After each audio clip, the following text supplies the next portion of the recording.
আমার শ্বশুরবাড়ির পরিবার যাদের সঙ্গে বেশিরভাগ সময়ই আমার কথা বলা বন্ধ থাকে, এটা আমার পক্ষ থেকে নয় বরং তাদের পক্ষ থেকে। কথা বলতে গেলেই সমস্যাগুলো আরও প্রকট আকার ধারণ করে, কিন্তু ইসলামের কথা চিন্তা করে আমি ভয়ে থাকি যে আমি নিজের দায়িত্ব পালন করছি না, মৃত্যুর পর কী জবাব দিব।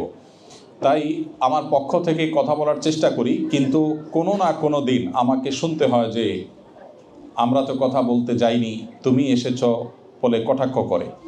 এক কথায় তারা আমাকে সহজভাবে গ্রহণ করতে পারেনি। এত দূরে থেকেও আমি তাদের স্বাভাবিক আদর ভালোবাসা থেকে বঞ্চিত। আমার প্রশ্ন হচ্ছে, এই পরিস্থিতিতে আমার করণীয় কি? অনুগ্রহ করে আপনার মতামত জানতে চাচ্ছি। জাযাকুমুল্লাহ খাইর।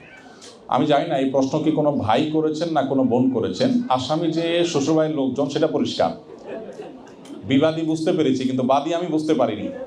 বাদী কি ছেলে না মেয়ে?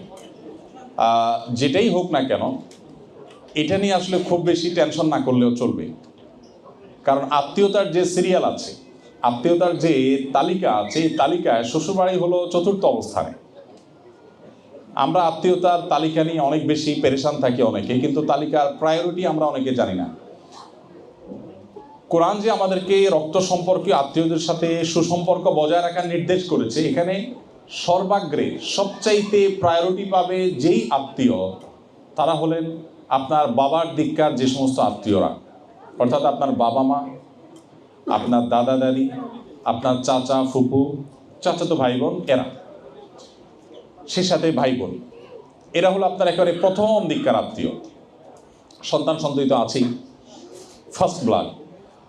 এরপরে আপনার দ্বিতীয় পর্যায়ের যে আত্মীয় স্বজন আছেন, যাদের প্রতি আপনাদের সুসম্পর্ক বজায় রাখতে হবে, আমাদের সুসম্পর্ক বজায় রাখতে হবে, তারা হলেন মায়ের দিককার যে সমস্ত আত্মীয় আছেন, মা, নানা নানি, মা বাবা তো সবার উপরেই, নানা নানি, খালা, মামু, এই সমস্ত যারা আছেন তারা, এই কয়েকজন।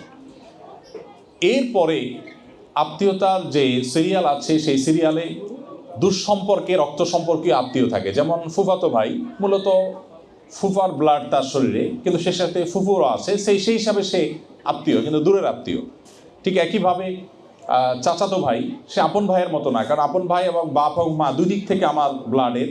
আর চাচাতো ভাই, চাচাতো বোন, তারা চাচার দিক থেকে আমার ব্লাডের হলেও চাচির দিক থেকে ভিন্ন ব্লাড। সো তাদের প্রতিও দায়িত্ব আমাদের আছে, কিন্তু এটা তৃতীয় পজিশনে। তাহলে প্রথম হলো মা বাবা, সন্তান সন্ততি, ভাই বোন, যাদের বাবা মা বা দুই দিক থেকে যাদের সাথে আমাদের রক্তের কানেকশন আছে, তারা হলো একবারে ফার্স্ট প্রায়োরিটি পাবে।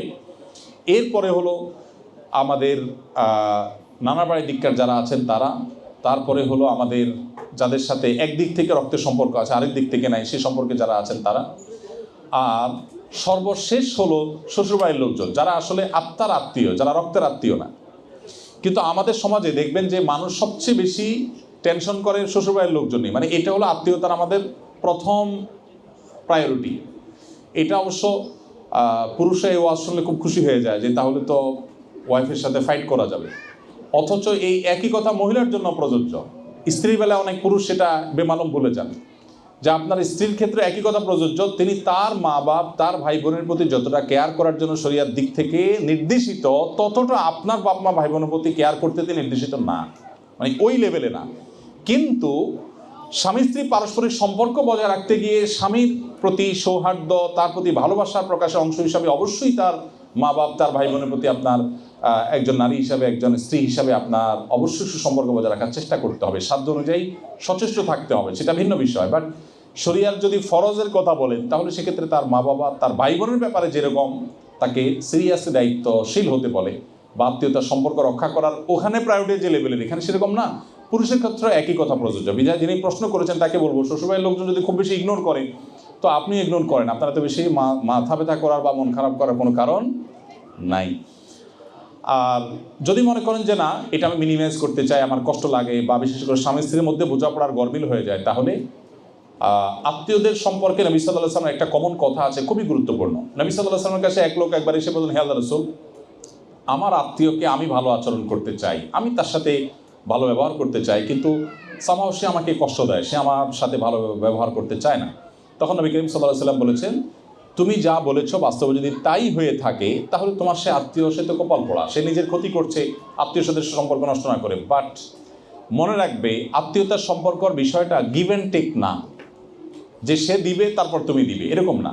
তুমি তোমার দায়িত্ব পালন করবে। তিনি যদি অবিচার করেন তিনি আল্লাহর কাছে দায়ী থাকবেন, তুমি তোমার জায়গাটা চেষ্টা করবে। অতএব আপনাকে আমি বলবো, শ্বশুরবাড়ির লোকজন আপনাকে কি দিল না দিল, আপনাকে ভুল বুঝলো কি বুঝলো না, তার চেয়ে বড় কথা হলো আপনি তাদের প্রতি সদয় থাকবেন, সদাচরণকারী থাকবেন, তাদের সাথে কানেক্টেড থাকবেন, তাদের প্রতি আপনার দায়িত্বশীলতার চেষ্টা থেকে জায়গা থেকে আপনি যদ্দূর পারেন সাধ্য অনুযায়ী করবেন। তারা যদি অন্যায় করে থাকে আল্লাহর কাছে তারা অবশ্যই বিচারের মুখোমুখি হবে। অনেকে আছেন নেচারগতভাবে এরকম যে অনেকে দেখতে পারে না, ইগনোর করে, আচরণ খারাপ করে, তো তাদের বিষয়টা আল্লাহর উপর ছেড়ে দিয়ে আপনি আপনার দায়িত্বটা যথাযথভাবে পালন করবেন ইনশাআল্লাহ।